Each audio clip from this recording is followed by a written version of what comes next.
or wealthy people in the world able to say what they believe? Yes, they actually can, but most of them are cowards because our society has become a lot wimpier in the last 50, 60 years. So I think we have a lot of losers out there. And I think that culture is just, it's a very beta culture where you don't fight, you're very afraid, you don't stand up for anything, you just try to go along to get along. There's lots of very positive things about feminine energy, but it's a very feminine culture for men, which is very unhealthy. And I think I'm surrounded by cowards. Yeah, so it's kind of horrible. I mean, I love the fact that Elon speaks out.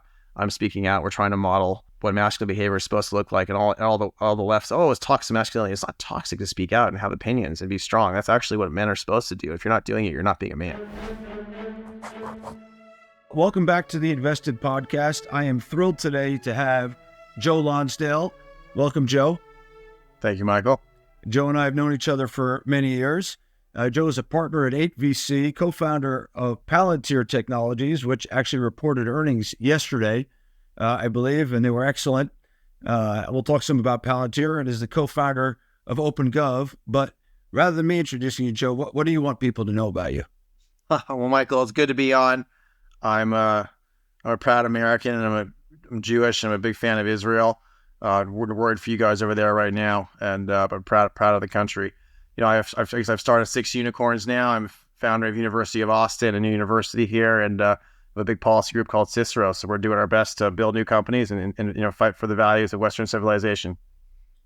First of all, I find all the work you do super inspiring, trying to start a new university in the current climate, and you were even ahead of the hearings on Capitol Hill. What inspired you to start the University of Austin? I've been talking about it as something that's needed for over a decade. Peter Thiel was a mentor, and he was also exploring this idea, had similar ideas about 10 or 15 years ago. And, I think he came to the conclusion back then that it was virtually impossible to start a new top university. There's such a strong cartel and so many barriers to entry. And it became more clear, I think about 4 or 5 years ago, that things had gone much further downhill. There was a lot more rot at the core of our great American universities. And so as sad as that is, that also creates an opening to build new ones and show how better things can work. And I have to give a lot of credit. My co-founders are Barry Weiss, the creator of the Free Press, and Neil Ferguson, who's one of the world's kind of great academics, great historians alive today. And, both of them were also just pushing. I think I met Barry because we were telling both of our friends how much we had to rebuild the core institutions of the West. And both of them were saying, the moment is now, we have to do this. And I was in the middle of building so many companies already and running my policy group and having my young kids. And so I was like, I don't really have time for this. But you guys are right. We have to do it now, because I'd talked to them about the idea before as well. So we pushed it ahead. And of course, the timing, it seems to be, obviously was very strong. Obviously, a couple years later, you saw October 7th, and you saw what happened with the reaction of the totally broken universities here. So I think a lot of other people started to realize how broken they were. And what differentiates University of Austin? University of Austin is about saving Western civilization. It's about the pursuit of truth. I think most universities are concerned about not having kids be offended as some of their highest value. I think our highest value is actually pursuit of truth, regardless of who's offended. And it doesn't mean you offend people on purpose. I think intellectual humility is important when you seek the truth. A lot of times right now at a university, you assume you know all the answers. You assume that whatever progressive worldview is exactly right, and you preach. And I think the idea is, rather than that, let's study the different perspectives. Let's deeply understand the dialectics that exists. And then let's debate and let's argue. And, just having a place that's actually open to that, having a place where no one gets shut down, having a really strict constitution about who's even allowed to be shut down to protect people for speaking up is, it's more like how universities worked 100, 200 years ago in the West. Is not how they work nowadays. What did you do to protect people's ability to speak up? What specifically did you do? Well, specifically Neil Ferguson, who obviously studied lots of, these things over, understands how the world evolved the last few hundred years, wrote the Constitution for our university. And actually, specifically what happens at these other universities is the boards will get kind of bullied and intimidated into going along with censoring or disciplining someone. If you say someone broke some shibboleth, that, okay, now they have to be taken out and shot, basically. You're not allowed to do that. We have a constitution, we have a process. So even if they say something very, very offensive that I, for my business, I'm horrified by, because it's going to be real make me look really bad, not make me be able to work anymore. Too bad. I'm not allowed to fire them for that. That doesn't break the Constitution if they're making an argument. So I think having protections in place is really important. And frankly, personnel as policy, starting with people. I mean, Michael, 5,000 professors applied when we started this thing. 5,000 professors. people have no idea the extent to which even people on the moderate left are hounded and attacked and just like demonized inside these places if they don't stick exactly to the script of the far left right now. So you have people who are all sorts of moderates who like to speak up and think for themselves, and you base the university based on that, and you base you're not ever going to punish someone or demonize them or sideline them for speaking out, and that's a really powerful start. So to be a bit provocative for a second, does Ibram Kendi have a place in the University of Austin? You know, Ibram Kendi, if he had an attitude not to cancel people, his viewpoints themselves are not canceled. But Ibram Kendi is explicitly illiberal. He's explicitly somebody who is trying to cancel people. So I don't think that attitude, it's not left or right. It's illiberal versus liberal, and this is an Enlightenment principle. If you are specifically trying to shut people down, if you're explicitly trying to discriminate against people, like that's not what we're going to do at our school. So that those illiberal values would not be a fit, in my view. Do you think America today is actually what you would call a liberal society? Some parts of it are, some parts of it aren't. If we didn't have our Constitution, we might have fallen another way. I think a big part of the left in America has become illiberal.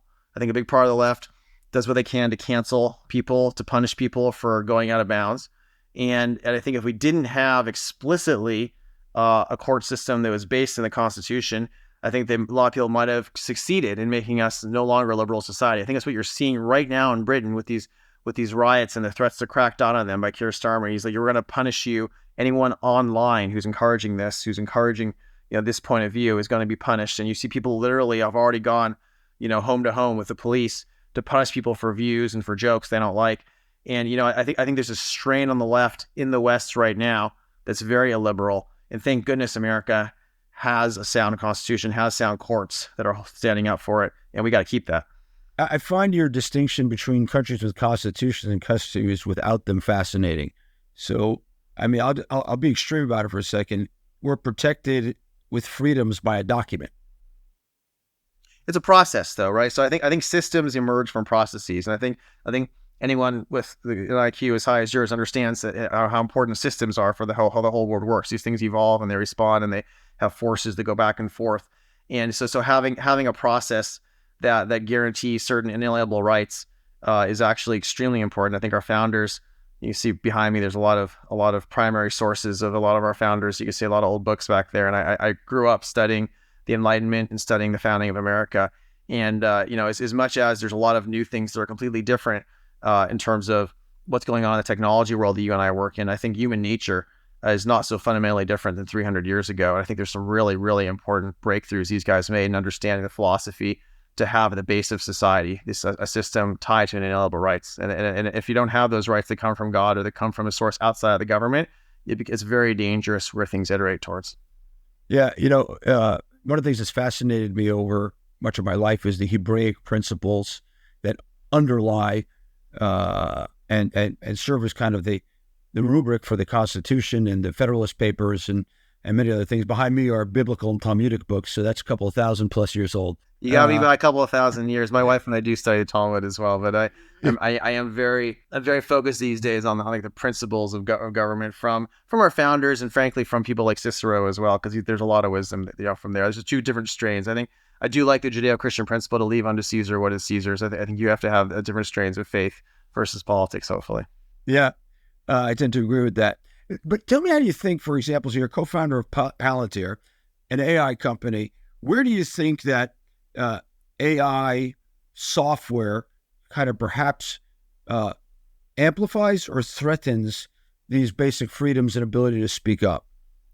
Yeah, no, it's we've been arguing about this for a couple of decades. Palantir, it's funny enough, it is an AI company now, and it's an AI company for a good reason. That we started off as a company, with a data infrastructure company that was organizing data ontologies and workflows of ontologies in ways that really kind of productized a lot of services work around understanding the data, understanding how it was used. And it turns out that a lot of the hard work Palantir did over 15 years actually ended up setting it up perfectly, it turns out, for being harnessed for AI. So it actually was explicitly a not AI company when we started it, because every government agency wanted to build a find terrorist button. And so it turns out you couldn't build a find terrorist button, but you could help people organize it for humans to be able to use it.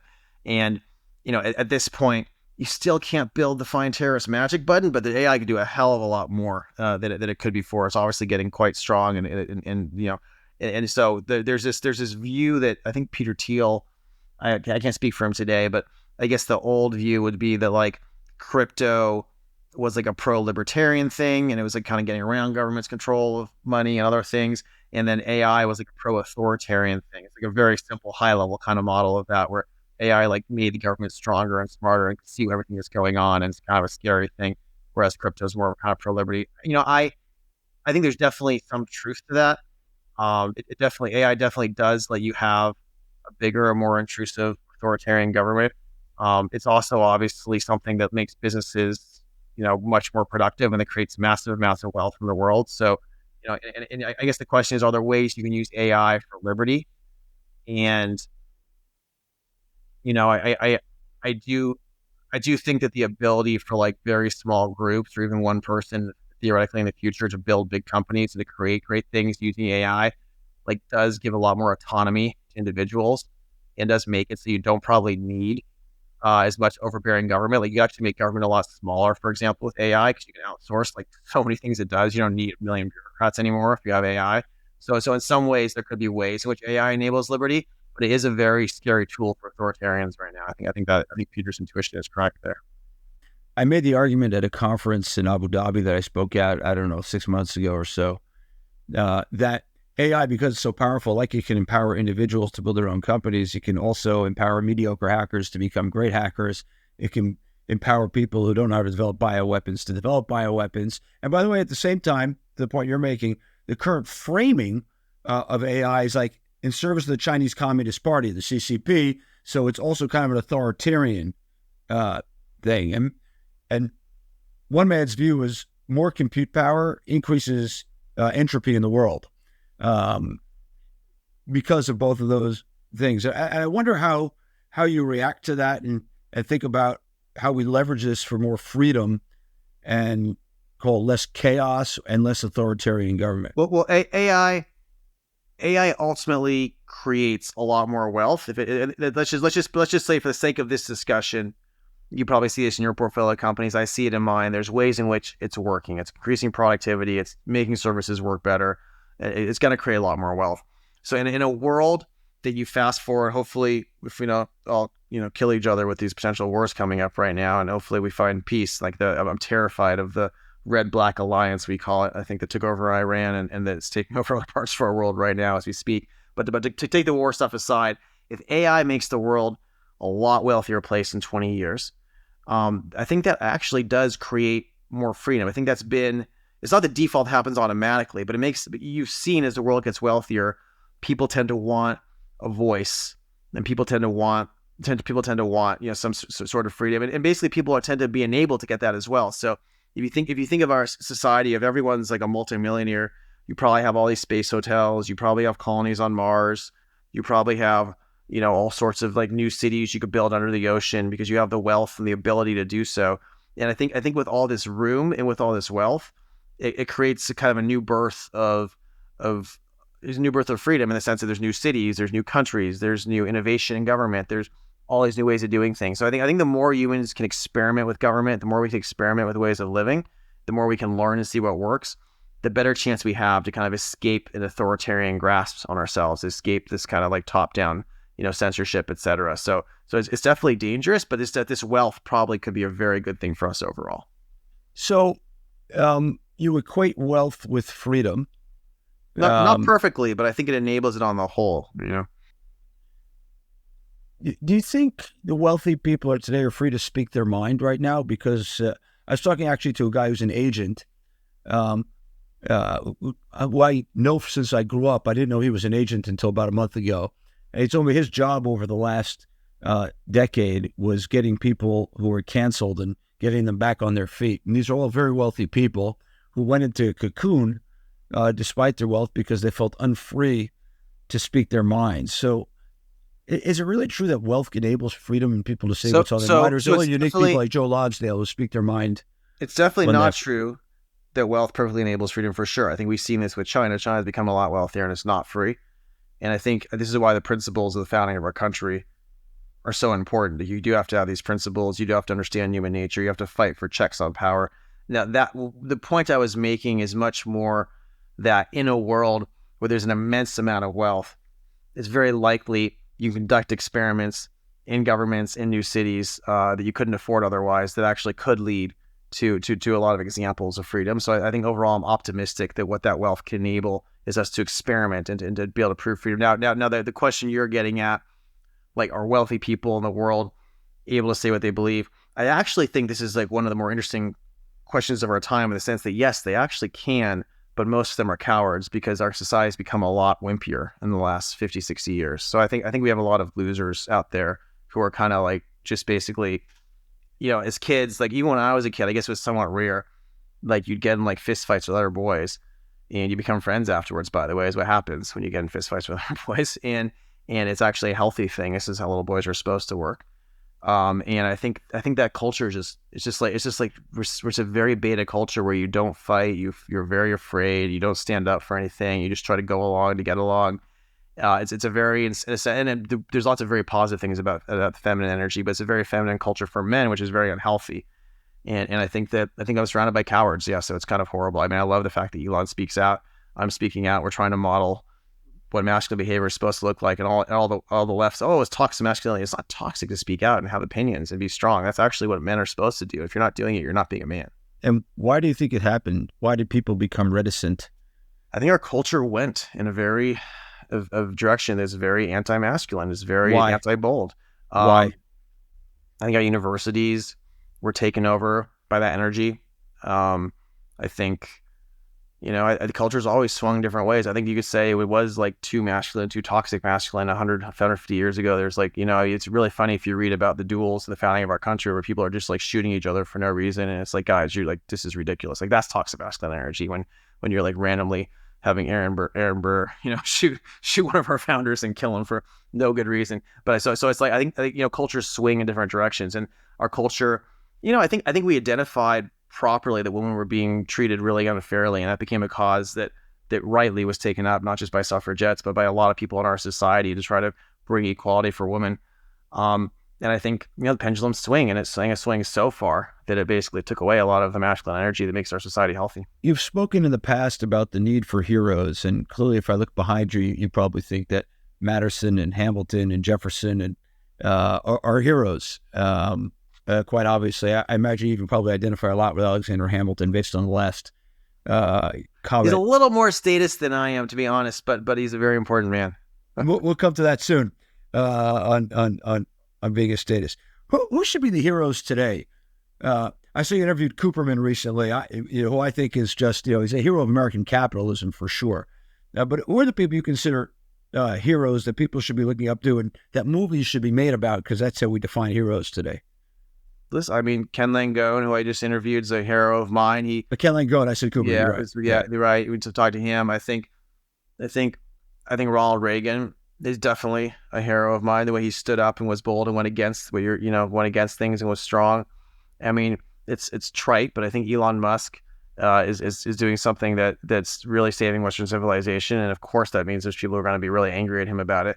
But to actually take X out of the control of the kind of government censorship complex and out of the complex of everyone's thinking the same way, and to let it be free is such an important thing. And to build everything he's built, I think it's just amazing. I think there's lots of builders who are heroes in some sense, but I think builders who also get involved and are also bold in what they believe in.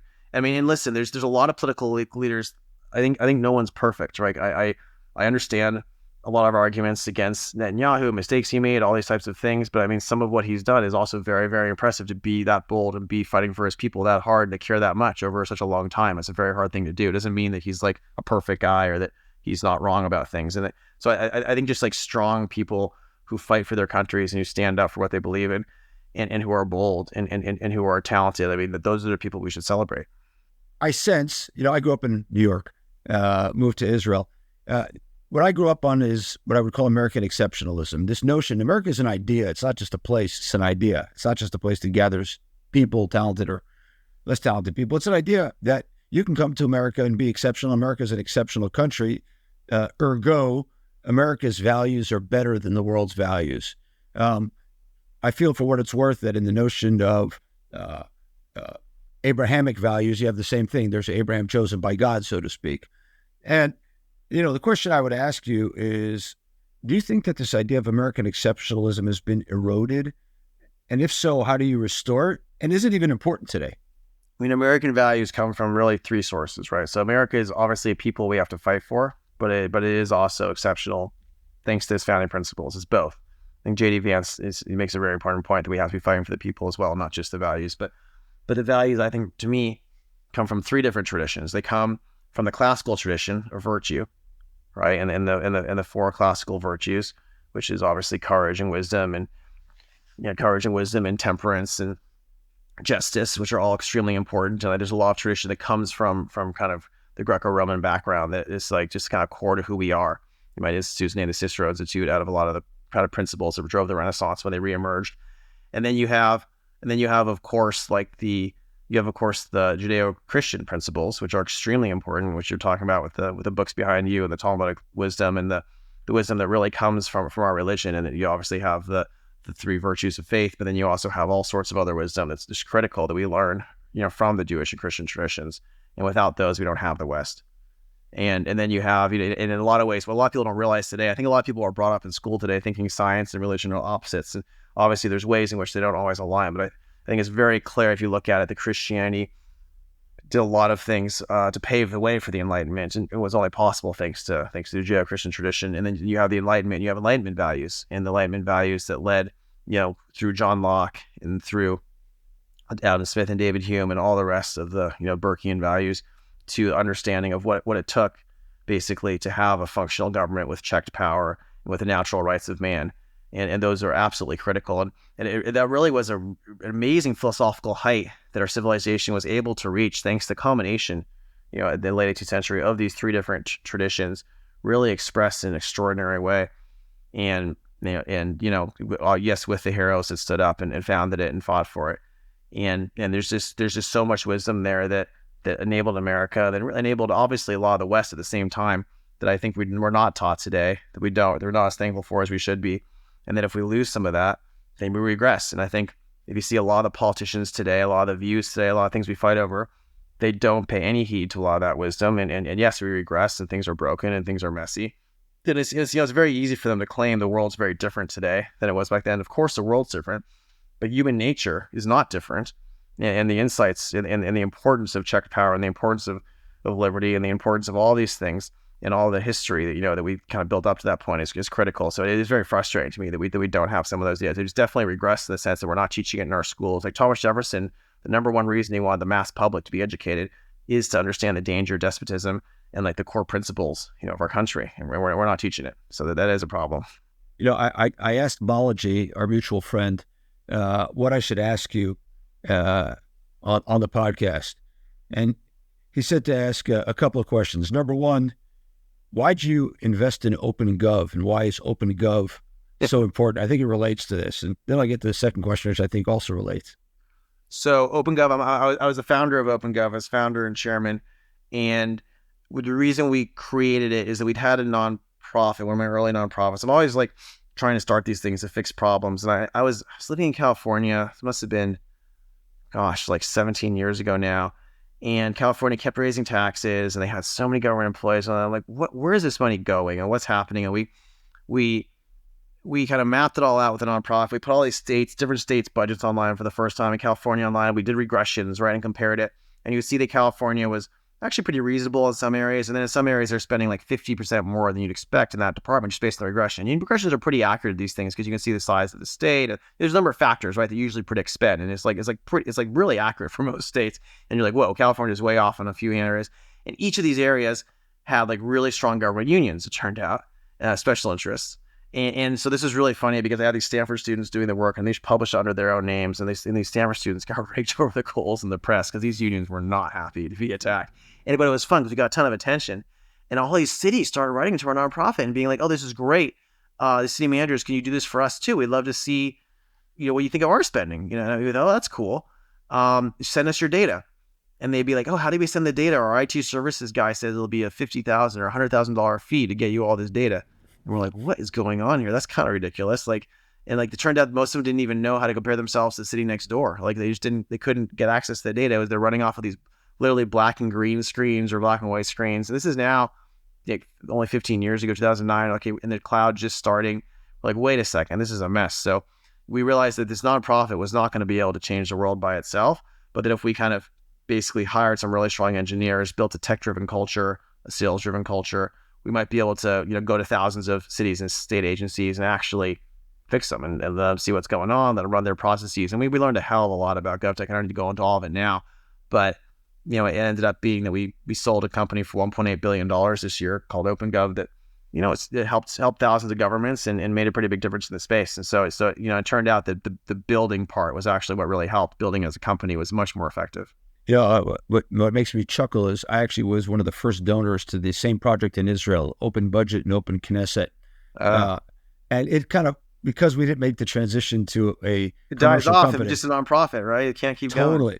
going. Right. But, in Israel probably couldn't support a commercial company at the scale that you can support in the United States. No one would buy for 1.8 billion shekels, even forget about 1.8 billion dollars. You know what's amazing? I met the guy Nandan who runs it's the big Emphasis, I think it's called, in India, and he did the same thing because he has extra Emphasis engineers and nothing to do, okay, because they have so many of them there. And in India, it's still a nonprofit, but the government's paying for it. But they did it there too. So I guess each of us in our own way had built these things for our countries. We probably should have combined forces at some point. It would have been more efficient. But what I find fascinating the way you tell the story is that's the same story as Palantir, which is just organized in data. And I think, one of the advantages, I keep saying this about one of our companies, Lemonade, versus the other insurance companies, is getting AI right, getting analysis right, has a lot to do with getting your data organized. And so many of these legacy institutions can't get their data organized. Yeah, we talk about it in terms of like dynamic ontologies where you're mapping out, because you'll have, the CIA and FBI are actually like each hundreds of different departments and they each have different schemas.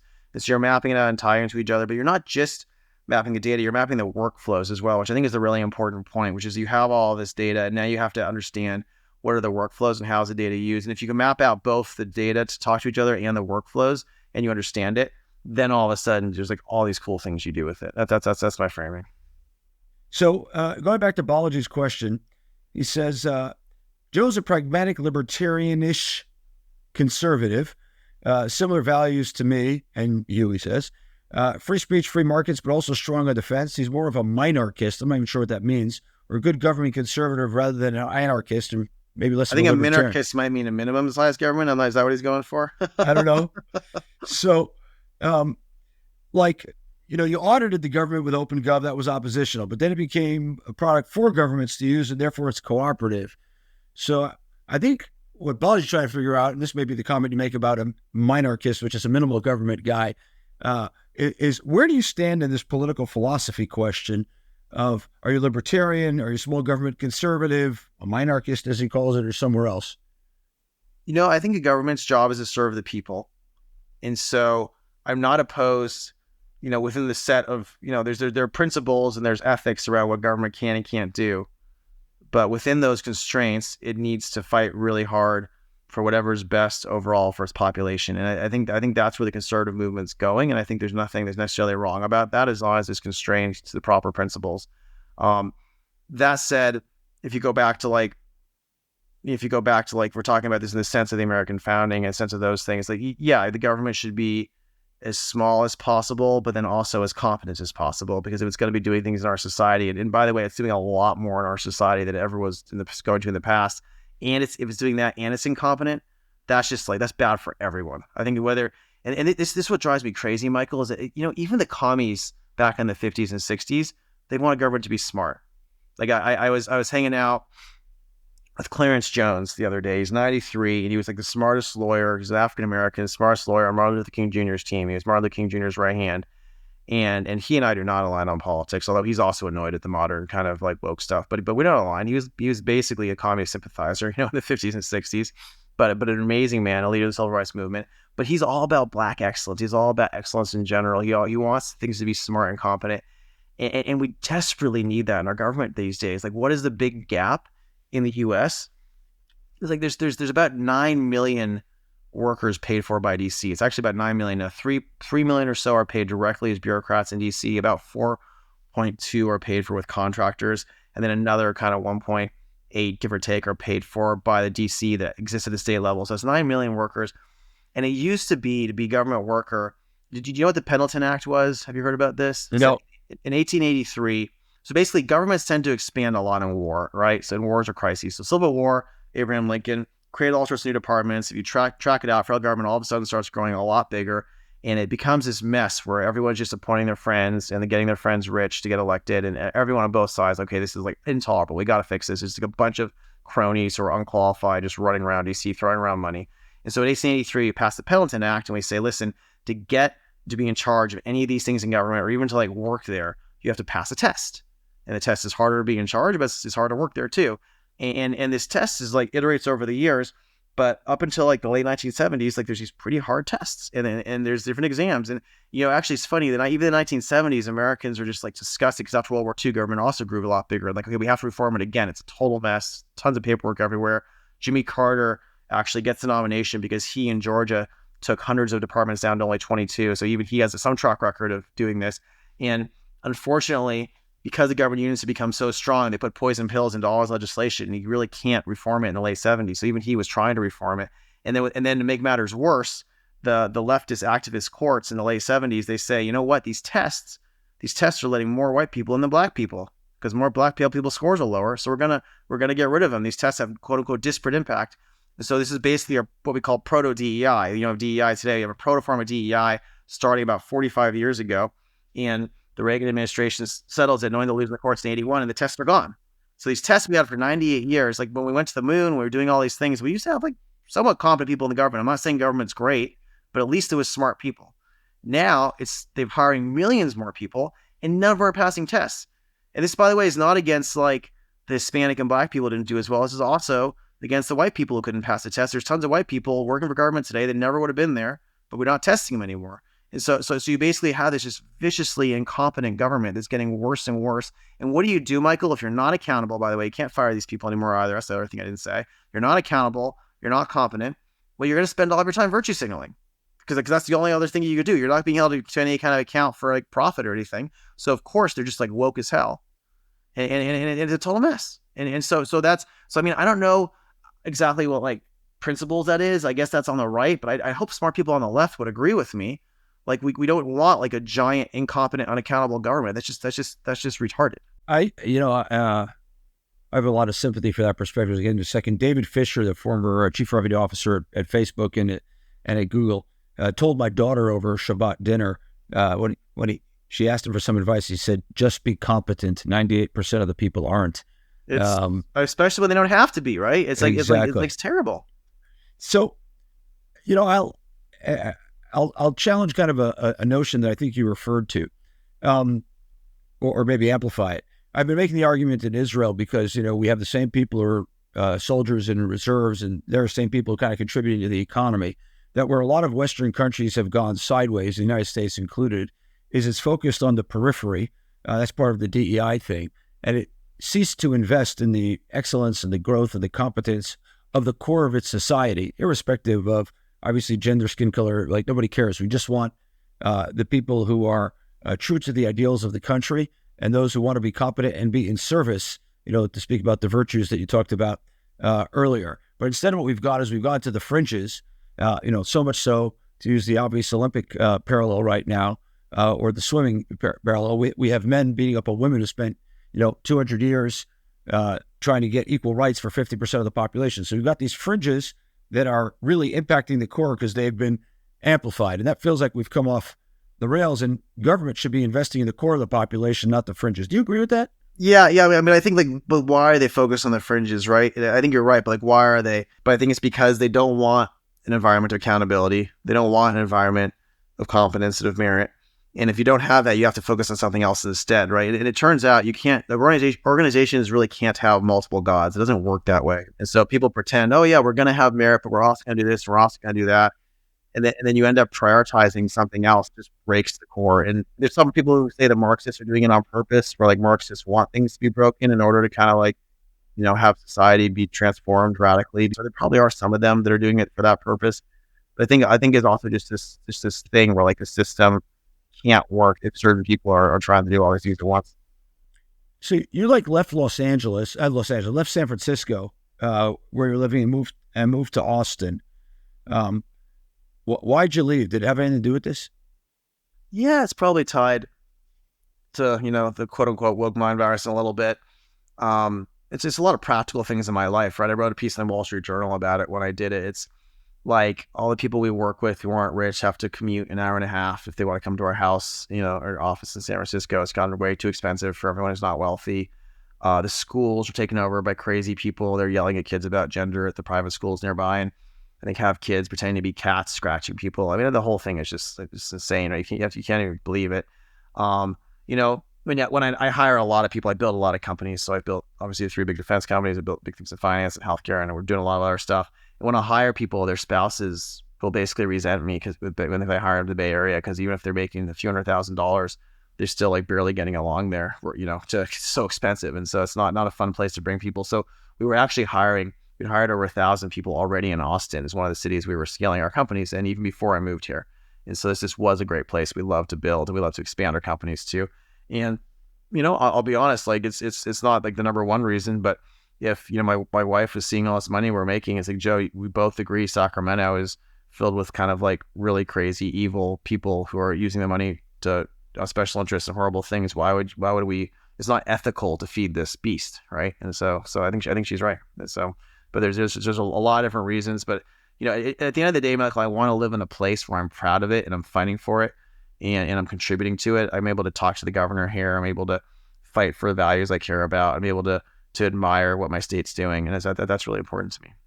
Why would somebody less influential than Joe Lonsdale want to start his company in Austin versus San Francisco? I think there's a few different reasons. One, if you're raising a family, you don't want your kids to be like kind of, weird communists. They try to take away from you if you stop them from transing them. I think that's like a big deal if I'm going to be extreme about it.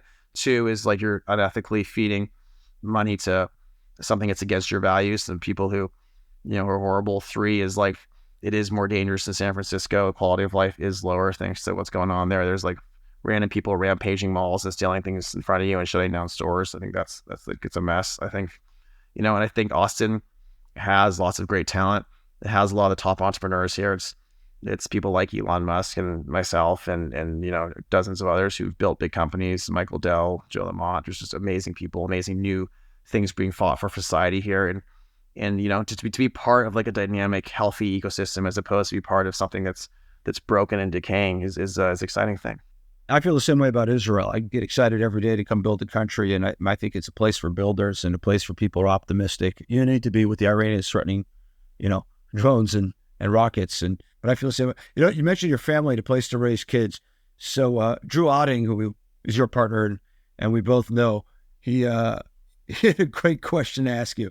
He said, you just had your 5th child, Mazel Tov. Thank you. And he said you added a son to your tribe of 4 daughters. That's right. But you grew up with only brothers. I did not know that about you. You grew up I'm with one only of brothers. 3 boys. I'm the oldest, so it's very interesting having daughters. So how has having all these women around you changed your outlook on the world, on business, on other things? Well, my daughters are amazing. I'm very lucky. I definitely feel I understand women at least a little bit better now than I did before, because I didn't understand them at all before. I can see how I think, yeah, I can see how like men and women definitely come from totally different perspectives at a lot of different problems, and how important it is like some of these like little human and emotional touches are just so important to little girls in a way that like I think a little boy wouldn't like not even notice if you looked at her or not when you came in the room. With the little girl, it's like that's like her whole thing. Like, is daddy paying attention to me? And she's gonna like get her confidence from some of these things. It's just interesting. Male and female brains are clearly totally different, and so it's very, very useful to understand that in terms of interacting with the rest of the world. And listen, I think both feminine and masculine energy are just critical to have a healthy world. And if you have too little or too much or they're the wrong parts, then it makes society unhealthy. So I think we need a healthy feminine and a healthy masculine, and both sides need to be fighting for the other side. And so I think I understand a little bit better, hopefully, how to contribute towards that, and having understand the beautiful feminine energy of lots of little girls. Has it impacted your investing at all? I've worked with some brilliant women. I still do, and we've had amazing female CEOs in the past who've been very successful, and I maybe I understand certain things a little bit better to make myself like like better able to interact with people or something like that, thanks to having lots of girls around me. But I'm not sure it's changed the core investing frameworks or anything.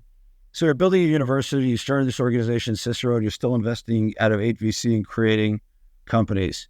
What are some of the areas that you've invested in, call it, in the last 12 months? And has anything changed about your investment strategy over the last 12 months?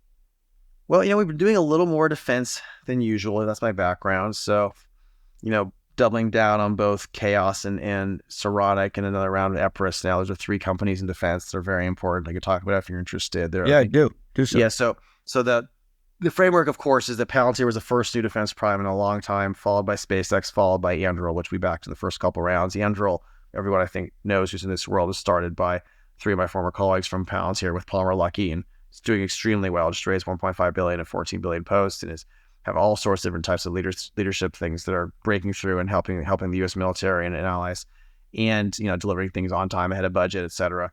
And so those 3 companies just kind of blew the world away and have changed the perspective of the generals and admirals to say, wait a second, these new companies are just so much better than anything that primes are doing in a bunch of areas.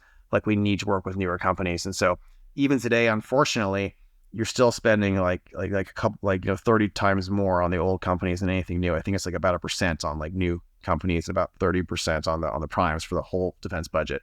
And so, but you are seeing now suddenly a lot of generals and admirals wait a second, what else is a top new company we can work with? And so there's a whole now generation of maybe 5, 6, 7, 8 new top companies under these 3 that are coming up really fast. One of them we started right after Anduril is called Epirus. It's the top HPM in the world. So I think Israel has the best lasers in the world right now at shooting down drones. I was with the defense minister last year. I was very proud of how much money he saved with every laser shot, which I thought was very funny. It's stereotypical. My mother, who's Jewish, would always talk about saving money, but it's just true. It's amazing. You save $1 million for the laser. And we have something related to that, which is that we have a high power microwave EMP blast that has very long range, take out swarms of drones, fries electronics. We figured out how to use AI chips to amplify things, and advanced electronic warfare we've been developing in the US, modified by the new AI stuff, is just by far the best, and we can put it on stuff and turn things off from far away. So that's a really important company changing the landscape of battle. There's actually a Moore's law for the power of on the GaN emitters, and I think we're gonna be able to turn stuff off from tens and tens of miles away pretty soon, dozens of miles away, which is actually really changes warfare. So that's very interesting. Another one that just raised a big round we've been talking a lot about is Saronic. Saronic is teaching the U.S. Navy how to use AI, and we're going to be producing hundreds and then thousands of small weaponized vessels. It turns out that if China could build 200 times more ships than us, we have to have a response that's not just we're not going to be able to build enough big ships, but it turns out that lots of different types of different small ships that coordinate in intelligent ways actually is a much better way to fight. It's much harder to take these out, and scale is much cheaper to build a better fighting force this way. So we're completely transforming and augmenting the Navy with that. And some of the leading admirals have been great. So that's going really fast. It's going to totally change things there. Hopefully partner with our allies as well. And then finally, just as another mention, is Chaos. There's a lot of the best guys I've worked with. Some really big breakthroughs on radar. Can detect things with as much, there's giant SATDAM devices right now take up the size of a whole large room. And we could do things that are, basically a foot across, thanks to how these chips can now sync right on sub-picosecond time scales to detect things in radar that previously you would have had a giant machine where you have a tiny thing with antennas, and it's much cheaper. So I think there's all sorts of new technologies like that are going to transform how radar works, which is an area that we spend tens, hundreds of billions on a year. So really cool breakthroughs across the board with applying modern technologies, and we'll be working with the prime still in some ways, but we're also going to be replacing a lot of their systems as well, which is very important. What's the role? You think about the big primes right now, General Dynamic or Lockheed Martin or whoever it is. Where are they in 20 years? I think if they do a great job, they're partnering with the new upcoming technologies.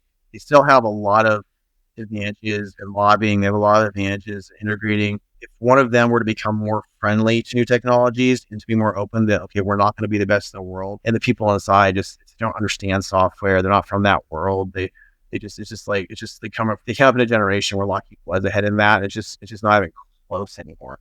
And so they're very confused about it, and they're going to have a lot of trouble until they can basically say, okay, there's some things that we're the best at around doing these games in DC, around putting these things together. Maybe there's one or two areas where they do sell the best technology, and they can combine those with the new things and be a top integrator. I really hope one of like Lockheed or Raytheon or Northrop or others like start to just like realize it's not about trying to monopolize things anymore. It's about working with you guys. And so they're making some outreach. There's some things that are positive there, but it's still just like a very broken culture in these big old companies. They're frankly very much like the government themselves. We just talked about government incompetence. You see a lot of that same broken culture in these big primes. And so hopefully, if one of them fails, that'd be great. Then the other ones would probably wake up a little more. So we'll see what happens.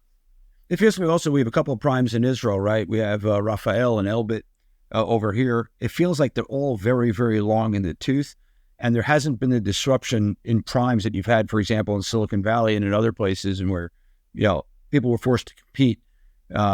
And so, for example, the U.S. government, the Israeli government, spending way too much money with these people, and it's taking way too long to deliver in a world where we're in a kinetic world right now that's actually moving really quickly. And we're at a competitive disadvantage. These people have been working on, whether it's China's been working on more ships or Iran's working on more drones, everything needs to get faster. How would you close this loop faster? Go ahead. Well, China and Iran, of course, have their problems too. We definitely need to see them as serious competitors, but fortunately, they also have lots of similar corruption and competition and messes. But no, I think the thing Israel and U.S. should be doing more is we should have open competitions, whether it's internally or whether it's with our allies as well, and then let the people who win the competitions get the contracts.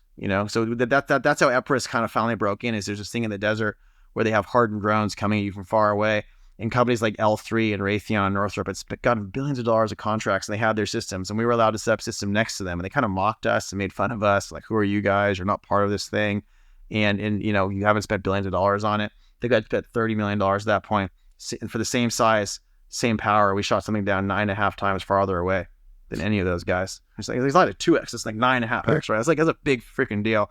And so if we finally got to break in, but we need more contests like that, because otherwise the big guys just always win, because they're just always going to lobby more and be friends with the people already.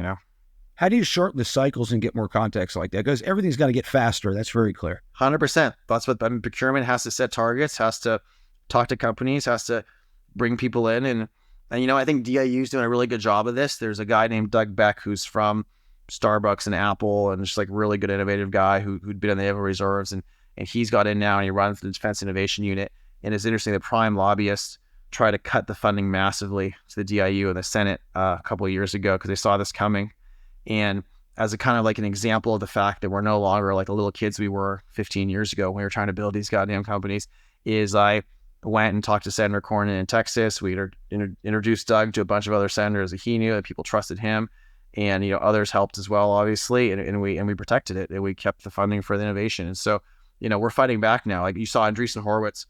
I've been fighting in DC for 20 years. Like, we know everyone. We have people on the ground. We have to. It's our job. We have to protect ourselves.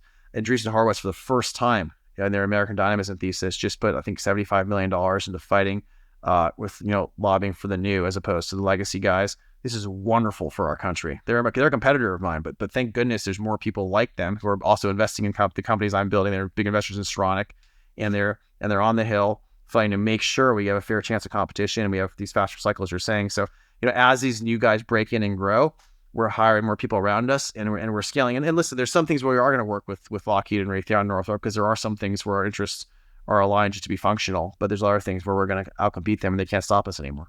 What's your best advice for a defense or government procurement organization as to how to hasten cycles, how to make things go faster? Because making them go faster is what changes the pace and the clock and gets everything rolling better. You need competition and accountability.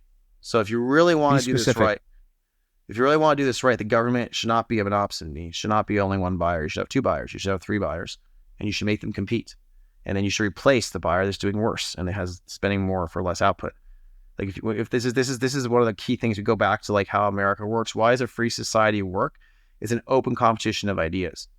It's not that the Soviet guy on top decides what business is going to be best and that business is going to run, and they're gonna people tend to think the world works through like these like ESG frameworks where you score everything and you have bureaucracy deciding about what. No, that's not how it works at all. It's all bottom up. Like you should, if you want the government to be more efficient, ironically, it's not one thing. It should be multiple things competing. And we do that a little bit with different departments, but even within the Navy, even within the Army, you should have 2 or 3 buyers, and you should be testing and trying and competing. And we have enough money to do it. And the problem is they're desperately afraid of accountability, Michael. These people in government do not want anyone to be fired. They don't want anyone to be held accountable. They don't want anyone, not even to be fired, but they don't want anyone to be shown to have done worse than someone else. Like, they love it when there's no way to measure who's worse or who's better. And that's terrible. That's it. But isn't part of the problem though, like, we don't give them margin for error, right? As soon as a politician or a bureaucrat makes a mistake, the press is all over them. It's blown out of proportion. So, in our own startup companies, we have people make mistakes. We hold them accountable. I've made and they have to improve. They have to improve. I've started 6 unicorns, and I've made a lot of other mistakes. I've built something with Lady Gaga that blew up. I've done all sorts of things that haven't worked as well. That's the whole point, is you have to be out there on the field trying and iterating and learning and doing your best. And you're right. We need frameworks where bureaucrats could try things without getting fired. But we need accountability, and we need competition. And these are the basic frameworks that work in society. And right now, instead, our government, our DoD looks a lot more like a Soviet apparatus. It was designed in the 1960s. In the 1960s, you read the economic textbooks, they all assumed the Soviet Union was going to pass the U.S. in the next 20 years. Like, this was a time that everyone was very status, very top down, and that's the MacArthur design. That's the design of our DoD, is a top down framework, and we need to fix it. Highly recommend a book by my friend Dima Adamski on the culture of innovation in the Russian, American, and Israeli militaries. It's pretty interesting. It's a dense and heavy read, but I recommend it. What else are you investing in besides defense? Big defense thesis. What are the other areas that you're saying, okay, this is where we're headed? Yeah, sure. There's a couple. We've built companies and done a lot in infrastructure for bio, which is very, very fun. I think there's all sorts of breakthroughs that are hopefully make us all live a lot longer if we don't kill each other. This is one of the reasons defense is so important, to stop wars. Healthcare in America is a disaster. It's about 20% of our GDP. The market's not functioning in all sorts of ways. We have a lot of stuff we're doing there to try to re-put in markets, re-put in frameworks of, better services, aligning things. Like, for example, I'll give you one investment we have that kind of teaches how this stuff works. So Medicare and Medicaid are kind of a mess in America. These are the ways government takes care of people. If you look at Medicaid, it's kind of like people who are a bunch older in states, but also people who are poor or homeless or on drugs or whatever. And it turns out the 5% of people on Medicaid who are worst off, these are people very often chronic disease, very often mentally ill, homeless, drugs, etc. That 5% on Medicaid is about 45% of the cost. So we're talking about, like, this 5% of people on Medicaid nationwide are like $800-900 billion a year cost, like a massive cost center for the U.S. And of course, you want to take care of these people. They're in a horrible place in life. I think it's like very ethical to take care of them. But the question is, like, what's the framework to take care of them correctly? So one of our companies is now in multiple states. And what we did is we say, listen, these people who are terribly off, to go to the state and say, and the state has a payer they're partnered with, we say, you're going to spend $43,000, say, on average on each of these people in the state for the next 3 years per year. Given to us, pay us $35,000, and we'll have better outcomes. We'll make sure we go to each one of them and do all these different things, treat them better, and we'll take them off your hands. And it turns out that, like, we can hire people. We basically, it's you have a doctor on top of the team. You have a few nurses on the doctor's team, and each nurse has like 10 people who are trained, who are not as expensive. And you go and you actually interact with these people. You help them get their medications, help them get their services, help them whatever they need. They can go to the gym. If it's a freezing cold night and they're homeless, rather than the emergency room, help them find a motel. We'll cover the motel costs, because otherwise we're paying for the $2,000 emergency room, like whatever it is. And it turns out we can have these people have better outcomes and cut the costs, so that we're actually making money, even though we're saving the state tons of money. So we're effectively saving the government, like, tens of billions of dollars, and practically helping these people. So there's things like that just realign incentives, that we need a lot more of that right now in our healthcare system. That sounds like competence arbitrage.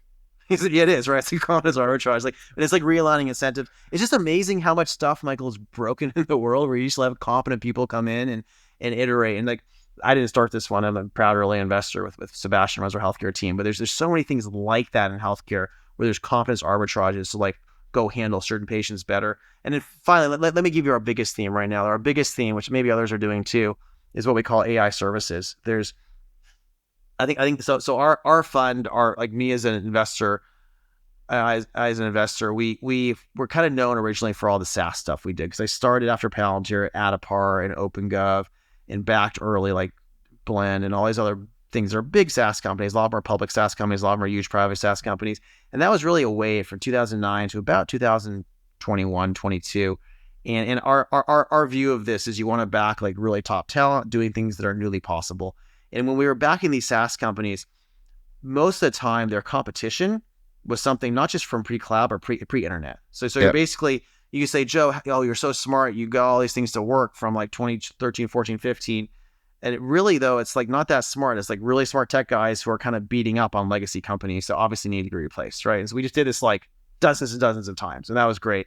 And fast forward 2024, that playbook is probably not going to work right now, because if you show me a SaaS company, good chance you're competing against a post-cloud company, because the spaces have all been taken up. We've done all of them, right? They're all there. And so, okay, what do you do now? And this AI thing is really interesting, because in a way, what AI is doing, if you want to look at it this kind of like obnoxious, like capitalist kind of way, is it's opening up other parts of the economy that are pre-internet that we can beat up on again, right? Or fix, if you want to be positive. Oh, I agree. Right. I agree. So yeah, so we have all these companies that are 40, 50, 60, 70 years old doing certain types of services, logistics billing, healthcare billing, insurance, TPA, back office work, like trusted estate management, whatever the hell it is. It's been around since 1970 or 80 or 50. And we're able to say, wait a second, we could do this better at a fraction of the cost. And so there's two themes. One is just to do it better and grow organically. And two is to start doing it better, growing organically, and then start buying the old ones, because the old ones are these boring companies that are trading at maybe 8 times cash flow. And suddenly you could triple the cash flow after you buy it.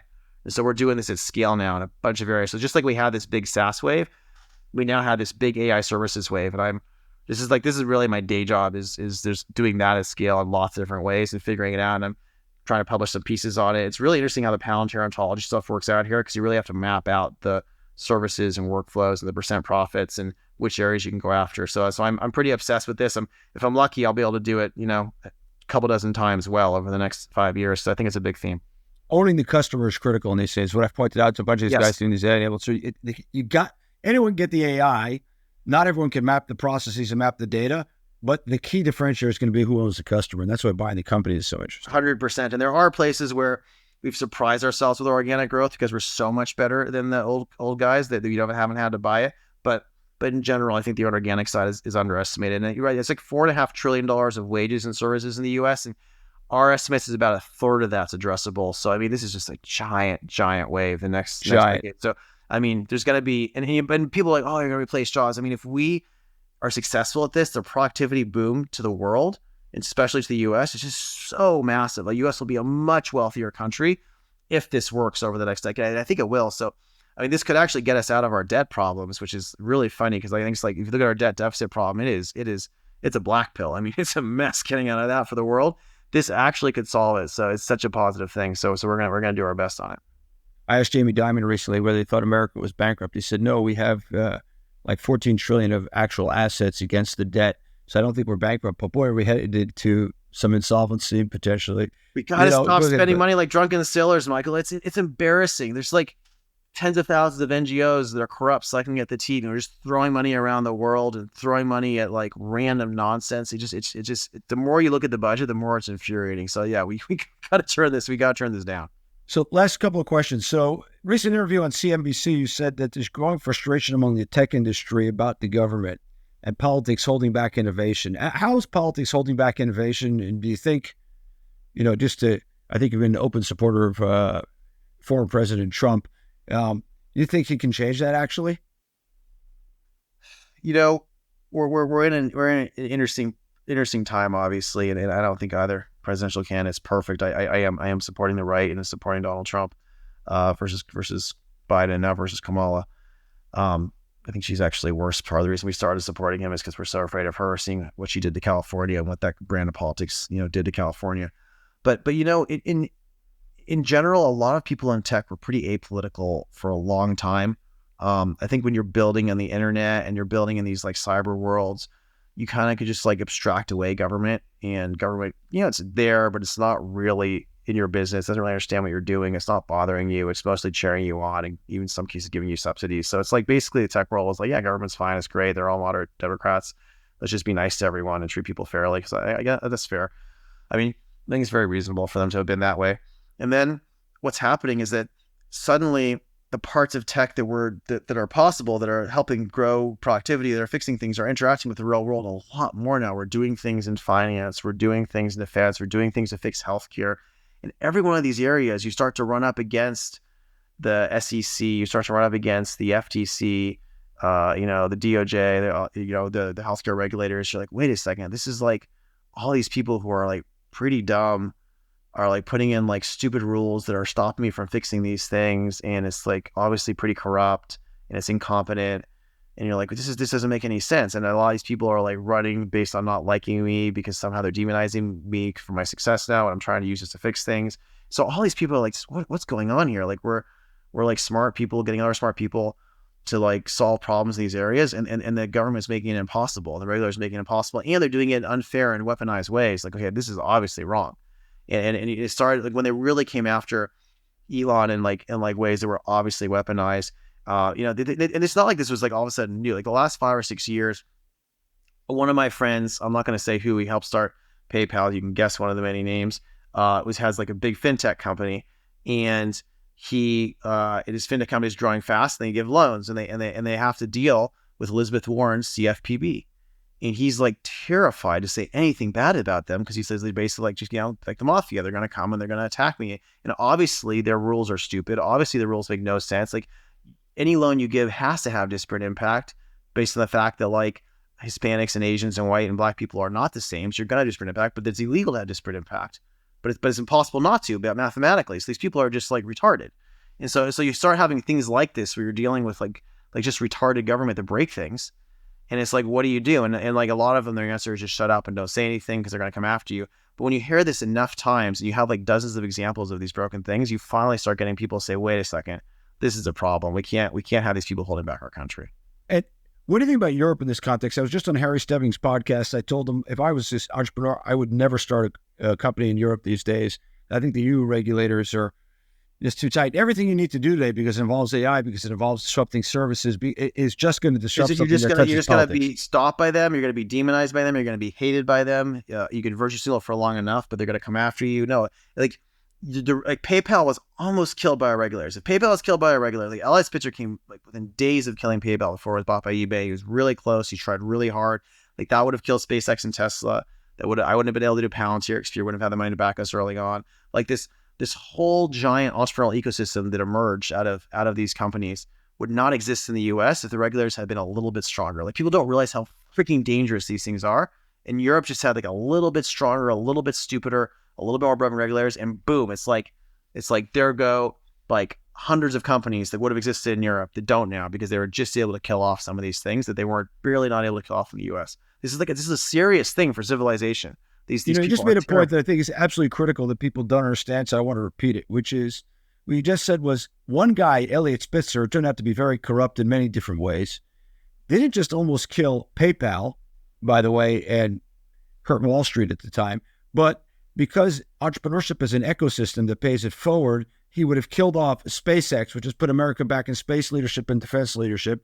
He would have killed off Palantir, which has put America in the lead in data for defense or AI for defense and running government companies, and could have killed off all the 9 other defense companies because this whole chain of events would have never happened. I think that's a very profound point. Palantir literally blocked over a dozen major attacks that would have happened in both in America, but also Israel. So, I mean, this guy would have led to the deaths of a huge number more people. It would have led to a lot more horrible war. And it's not just Palantir, it's all these companies, it's Tesla. And we don't see these people. Like nobody, he could have killed it, but he's gone. Yeah. But, no one would have known that he would have killed these companies because no one would have known that all those deaths were on his hand. But that is what happens when you have bad regulators. Like this, Michael, is like the difference in politics today. Like if you want to say how does politics work today? There are people who are system level thinkers who care about systems and who have IQs that are high enough to understand systems, to understand the point we just made. If you do this thing, it leads to this bad outcome. It destroys all these things. It destroys all these things in society. And there's people who do not understand systems, and so they think in terms of people and emotions. And all they think of is like, oh, Donald Trump was reported saying this. I don't like him, so I'm against him. You have like these people who are just purely about people and emotions, and you have systems. And like we need more system level thinkers. Otherwise, we're in trouble. So we got to do our best. What do you think happens to the tax rate if Harris is elected? And how does that impact? No, it's fair. Listen, I obviously think lower taxes is better, but I would be fine to pay like way higher taxes myself just to have a competent functioning society. I want to be clear about that. Like I am not voting for lower taxes here. Like that's not my question. My question is different. Taxes and they're better, but like I would literally pay a 90% tax rate. I'm fucking rich, Michael. I would pay a 90% tax rate if we could keep our society competent, if we could stop having illegals swarm into our country, if we can fire unaccountable bureaucrats, if we can put systems into place to make our government competent, if we could stop having regulators harass and destroy and impugn, builders, like I will pay whatever taxes that takes. I'll pay like 90% of my fortune, because like we need our country to be functional for my kids and grandkids and everyone else to live in a functional society. I think that's like the important point here, like that this is not about saving some dollars on taxes. Like this is about saving our civilization. Your podcast is called American Optimist. Why are you still an optimist? Because there's a lot of amazing things going on in the world. They're going to make people live longer. There's good answers to all of our problems. And there's men and women stepping up who are strong and bold, who are going to fight with the principles that helps create our country and our civilization, and we're going to win. It's just a tough fight. Drew insisted I ask you as an almost final question, like, what's the closest to woke view you hold? Oh, this is like one of the Peter Thiel things where you have to that's very funny. What's the closest to a woke view I hold? The closest to a woke view I hold is probably that I have a ton of people I work with who are gay and lesbian, who are awesome. And I think people are naturally that way and that we shouldn't attack them for it. And they should be allowed to get married and should be treated kindly. And I actually even think that although I think most of the trans thing is like a socially viral phenomenon and most of these people are not trans, there actually are people who are trans and actually are people who are naturally that way.